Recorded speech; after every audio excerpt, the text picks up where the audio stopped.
তখন বলছি, ঠিক আছে, কি দিয়ে আমার সাজাবি মা? কি দিয়ে সাজাবি? কেন? আমি বসন ভূষণ দিয়ে সাজাবো মা। ওরে আমার যে বসন ভূষণ তোরা কি পাবি রে? মাগো ঠিকই বলেছিস, তোর অলংকার নিয়ে তোর সাজে সারা বিশ্ব ব্রহ্মাণ্ড সেজে আছে, আমি তোকে আবার কি দিয়ে সাজাবো মা? তবু মা আমি সাজাতে চাইছি, যখন তুই প্রাণনাথ রামের বামে গিয়ে দাঁড়াবি, অলংকারগুলি ঝলমল ঝলমল করবে। আচ্ছা তাই তুই সাজা। এই বলে সরমা সুন্দর করে সীতামাকে সাজাতে লাগলো। হ্যাঁ, কিভাবে সাজাচ্ছে আর বলছে, মাগো তোকে সাজাবার আমার সাধ্য কোথায়? তবে এখন আছিস বনবাসীর সাজে, প্রভুর রামের বামে যখন দাঁড়াবি, বনবাসীর সাজ খুলে ফেলতে হবে, সাজতে হবে রানীর সাজে। আমার তো সাধ্য নেই, এখান থেকে আমি তোকে রানীর সাজে সাজিয়ে দিতে চাইছি মা। মাগো বেশ, তাহলে তুই সাজা। খবর নেই হিমন্ত মহারা अंतिम काल में क्या होगा, खबर नहीं हिम्मत तुम्हारा अंतिम काल में क्या होगा। বসে যাচ্ছে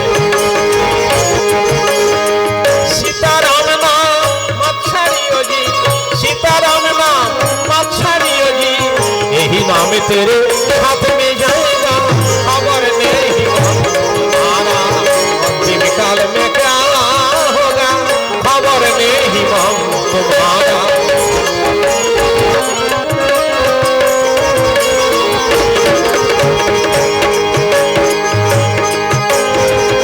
অতঃপর শর্মা তখন আনন্দিতা হইল, যত্ন করে সীতা মাকে সাজাতে লাগিল।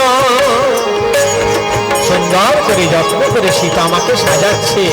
প্রথমে কি করলো?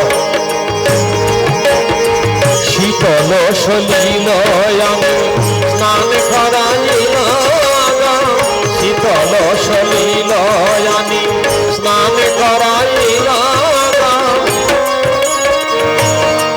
আর চরণেতে শত শত প্রণাম জানাল, খবর নেই হিমন্ত तुम्हारा अंतिम काल में क्या होगा।